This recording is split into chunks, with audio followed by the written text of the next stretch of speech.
two things you need to know about someone who is grieving. Number one is that there is so much going on emotionally, it's hard for them to articulate. Emotional safety is key. Grief, in and of itself, is isolating. It's hard to find the words to explain what you're going through. Perhaps you've never gone through those feelings before. So, the first thing that we need to offer is emotional safety. Let there be no judgment for the range of emotions or feelings that are going on, especially when things have to do with perhaps anger towards God, guilt. If those things are out in the open, they're easier to address. Again, emotional safety.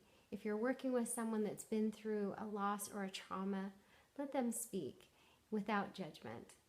And the second is physical safety.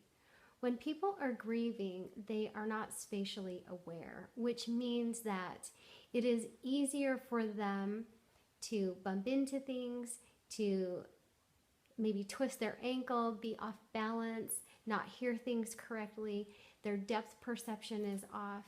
Grief does funny things to us physically, but because of that propensity towards being out of balance or not being alert or not being spatially aware, it's challenging to drive, to understand your appetites when you're hungry, when you're sleepy.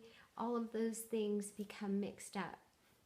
So the best thing that you can offer when someone you love is going through grief or trauma, offer emotional safety. Let there be no judgment towards the things that they're feeling. Let them have that experience of being able to share that without judgment. And the second thing is physical safety.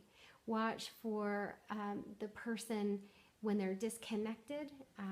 Support them in eating, having enough sleep, having enough water, and making sure that they are not in a position where they're endangering themselves or other people.